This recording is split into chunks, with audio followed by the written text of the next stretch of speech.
saya mahasiswa PPG dalam jabatan LPTK UIN Sultan Syarif Kasim Riau. Program studi Sejarah Kebudayaan Islam akan melaksanakan uji kinerja. Selamat menonton. Assalamualaikum warahmatullahi wabarakatuh.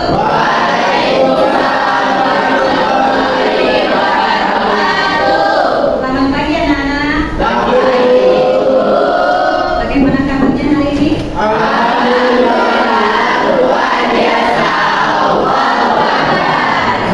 Baiklah. Untuk memulai pelajaran hari ini, silakan ketua kelas untuk memimpin doa. Selamat doa sebelum kita mulai pembelajaran. Marilah kita berdoa. Berdoa mulai.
Baiklah anak-anak, hari ini aku akan ngecek kehadiran. Apakah ada temanmu yang tidak hadir hari ini?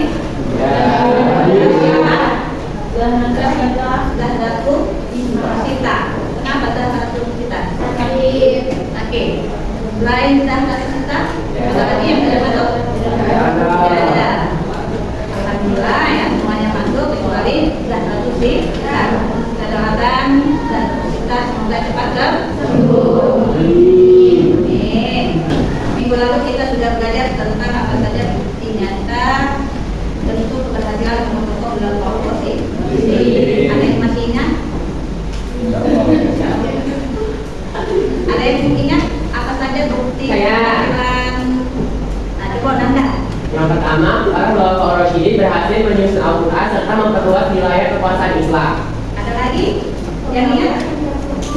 Ya, betul ya. Jadi bukti keberhasilan Khulafaur Rasyidin yang bisa kita nikmati hingga saat ini yaitu Mushaf Al-Quran ya, yang selalu kita baca setiap hari. Nah, hari ini kita akan mempelajari tentang biografi, prestasi dan kiprah Khulafaur Rasyidin. Ada yang tahu apa itu Khulafaur Rasyidin? Coba Nanda. Para sahabat Nabi. Para sahabat Nabi, betul ya. Ada lagi yang tahu? Hah? Apa itu Khulafaur Rasyidin?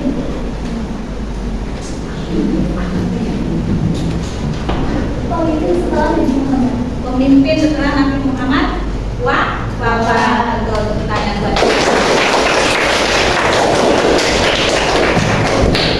Adapun tujuan pembelajaran yang akan kita capai pada hari ini, yang pertama menganalisis proses pemilihan Khulafaur Rasyidin ya, dari Abu Bakar, Umar, Utsman maupun Ali. Yang kedua menganalisis substansi strategi dakwah Khulafaur Rasyidin ya, Abu Bakar, Umar, Utsman dan Ali. Nah, itu tujuan pembelajaran yang akan kita capai pada hari ini.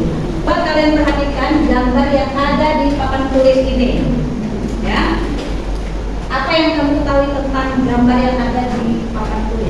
Bu. Coba Nanda. 4 tokoh para Khulafaur Rasyidin di zaman Nabi Muhammad, di zaman setelah Nabi Muhammad SAW wafat. Betul. Ada lagi yang tahu tentang gambar ini? Siapa saja mereka? Ya, sekarang kalau harus beri petunjuk. Betul. Dari jawaban teman-teman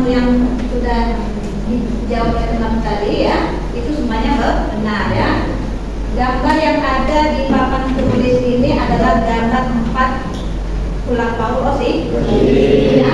Mereka itu adalah Abu Bakar, Umar, Utsman, dan Ali. Mereka ini adalah pemimpin-pemimpin setelah Nabi Muhammad wafat, ya, yang diberi petunjuk. Ya, ini jawaban kalian semua benar. Ya. Nah, sekarang kalian perhatikan ya, Ibu akan menjelaskan tentang materi Khulafaur Rasyidin. Ya. Nah, di sini Ibu akan menjelaskan tentang biografi, prestasi, dan kiprah para Khulafaur Rasyidin. Ya.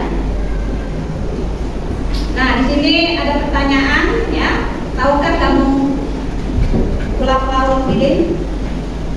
Ya. Khulafaur Rasyidin itu berasal dari dua kata, ya. Berasal dari dua kata, khulafa dan Rasyidin. Khulafa artinya pengganti, sedangkan Rasyidin artinya mendapat petunjuk. Jadi kalau digabung, ya, makna Khulafaur Rasyidin artinya pengganti yang mendapat petunjuk, atau Khulafaur Rasyidin adalah pemimpin yang bersedia menggantikan kepemimpinan Nabi Muhammad setelah Nabi Muhammad wafat.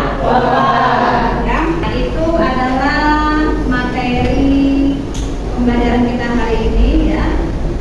4 tokoh Khulafaur Rasyidin. Sekarang silakan kalian bentuk kelompok, ya. Minggu lalu kita sudah bentuk kelompok, silakan pakai kelompok yang mana saja, ya.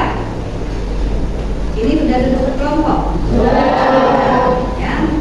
Sudah bentuk kelompok. Sekarang Ibu akan membagikan tugas kelompok, ya, berupa lembar kerja siswa, ya, LKPD, ya. Silakan kalian kerjakan kelompok. Nanti kalau sudah selesai setiap kelompok nanti akan maju ke depan. Coba kalian perhatikan, ya, di situ ada tujuan pembelajaran, kemudian ada petunjuk pengerjaannya, ya. Nah, kalian kerjakan di lembar ketiga, ya. Di lembar ketiga itu ada sejarah hidup, ya. Kamu tuliskan sejarah hidup sesuai dengan judul yang nanti akan Ibu bagikan, ya. Jadi setiap kelompok itu judulnya berbeda-beda, ya. Nah, di situ ada sejarah hidup, kemudian ada prestasi, kalian tuliskan prestasi masing-masing kelompok, ya, sesuai dengan judulnya, ya. Terus kiprah yang dapat diambil dari kepemimpinan Khulafaur Rasyidin, ya. Ada semangat lagi untuk mengerjakan LKPD-nya, kita tetap semangat dulu, ya. Tenang. Ya, ayo, biar lebih semangat lagi, kita tetap semangat, ya. Tepuk semangat.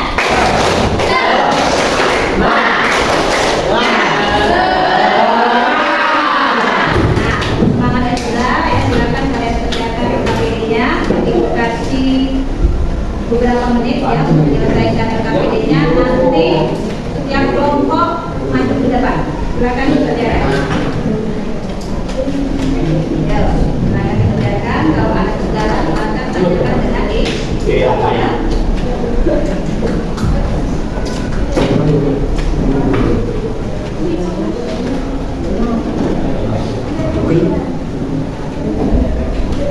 Silakan untuk menemukan literasi, ya, menemukan jawabannya. Silakan kalian buka buku dan gunakan HP, ya, untuk selesai dulu.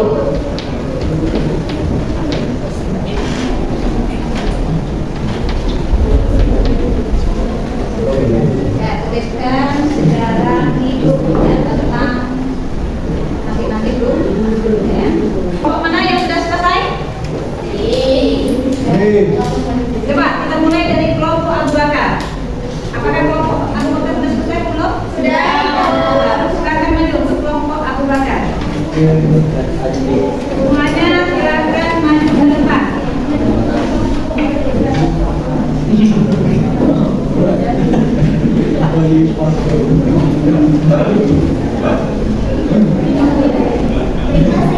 Assalamualaikum warahmatullahi wabarakatuh. Waalaikumsalam warahmatullahi wabarakatuh.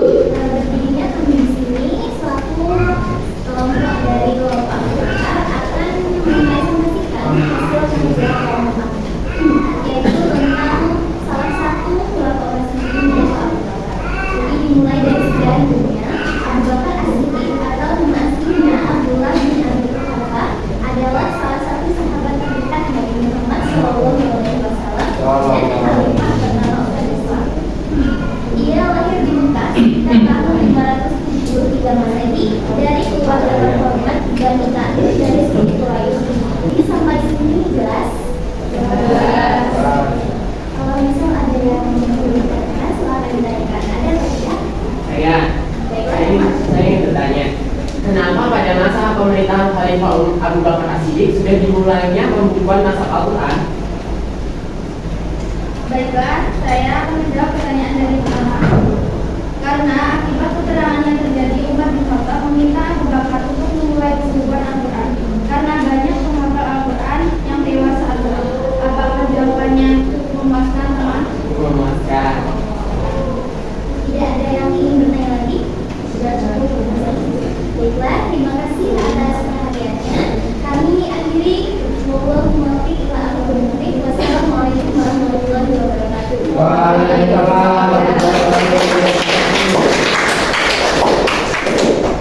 Saya tadi si Nanda sudah bagus ya memberikan tanggapan kepada kelompok Abu Bakar ya tentang kenapa naskah Al-Quran sudah dimulai dibukukan pada zaman Khalifah Abu naskah Bakar? Al-Quran sudah dibukukan pada masa Abu Bakar ya karena jawabannya tadi apa? Akibat peperangan Ya akibat peperangan berita yang terjadi yang mengakibatkan banyak para penghafal Al-Quran yang ya. Assalamualaikum warahmatullahi wabarakatuh. Waalaikumsalam warahmatullahi wabarakatuh. Baiklah, kami di sini dari kelompok Umar bin Khattab akan membacakan sejarah, presentasi, dan video yang diadakan. Yang pertama akan dibacakan oleh kedua. Saya akan membacakan sejarah hidup tentang Umar bin Khattab. Umar bin Khattab adalah salah satu kelompok muslim yang terkenal dengan keadilan dan keberaniannya. Yang dari kami akan membuka sesi tanya jawab. Yang ingin bertanya silakan. Silakan kalau ada yang mau ditanyakan dari kelompok Umar bin Khattab. Ya. Bagaimana peran Umar bin Khattab dalam penyebaran Islam? Ya, bagaimana peran Umar bin Khattab dalam penyebaran Islam? Akan dijawab kelompok Umar bin Khattab. Saya akan menjawab pertanyaan dari Aki. Bagaimana peran Umar bin Khattab dalam penyebaran Islam? Satu, memimpin banyak ekspedisi militer untuk menaklukkan wilayah baru. Dua, memperkenalkan Islam kepada masyarakat lokal. Tiga, mendirikan banyak masjid dan bentuk pembelajaran. Nah, itu beberapa peran Umar bin Khattab ya. Pertama ya yang sudah disampaikan. Dari kami, apabila ada kesalahan kami mohon maaf. Kami akhiri. Wassalamualaikum warahmatullahi wabarakatuh. Terima kasih kelompok Umar bin Khattab sudah duduk. Nah, kita lanjutkan ke kelompok Utsman bin Affan. Akan maju kelompok Utsman bin Affan. Sekarang kelompok yang terakhir, kelompok Ali bin Abi Thalib. Ayo kita maju semangat untuk kelompok Ali bin Abi Thalib.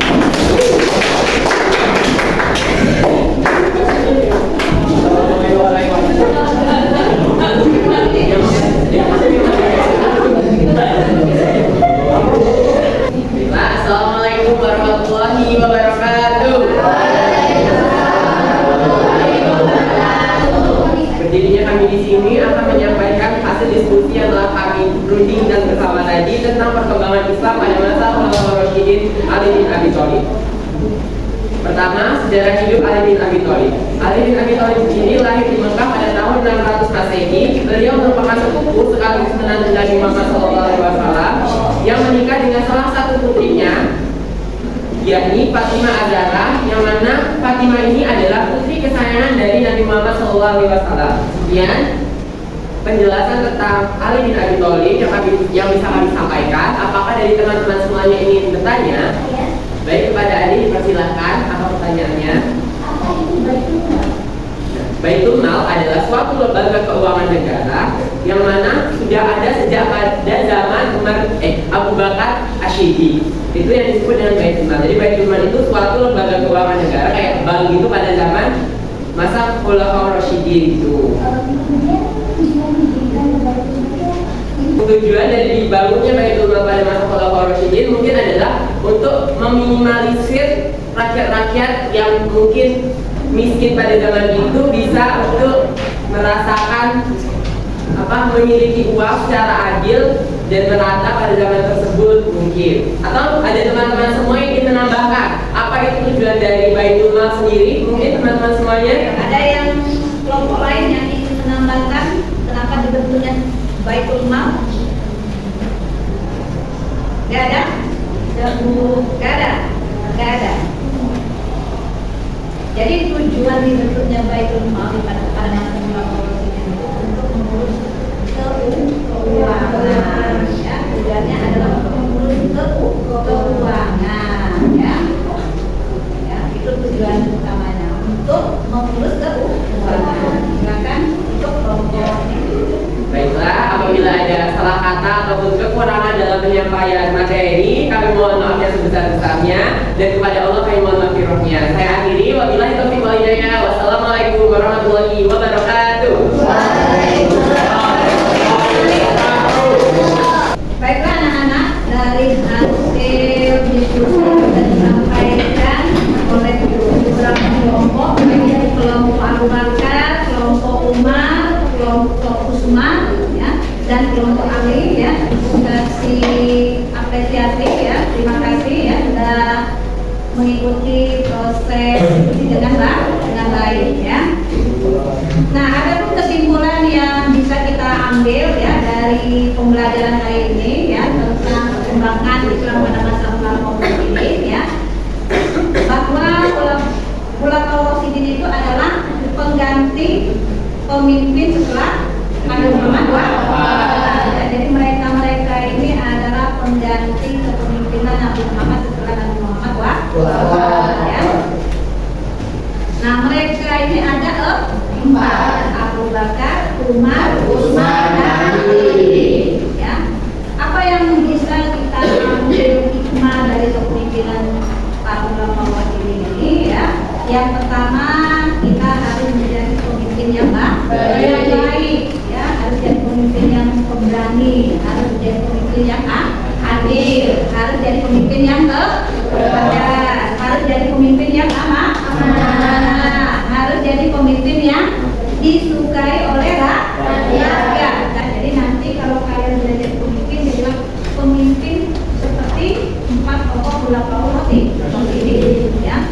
Insya Allah kalau kalian nanti menjadi pemimpin yang baik, ya, negara kita ini akan menjadi negara yang baik, ya. Baiklah anak-anak, ya, karena ini sudah di akhir pelajaran, ya. Semoga pelajaran hari ini bermanfaat, ya. Kalian bisa memahami materi yang sudah disampaikan tadi, ya. Bagaimana kalian mengikuti pelajaran hari ini? Ya, perasaannya mengikuti pelajaran hari ini bagaimana? Asik. Terus bahagia. Semoga dengan hati yang senang, bahagia, ya, kalian bisa menerima pelajaran yang sudah disampaikan. Minggu depan kita lanjut ke materi selanjutnya. Minggu depan kita lanjut tentang proses berdirinya daulah Umayyah. Kalian pelajari dulu di rumah, ya. Minggu depan kita lanjut ke babak berikutnya. Nah, itu akhiri pelajaran hari ini dengan mengucap wassalamualaikum warahmatullahi wabarakatuh. Sama-sama.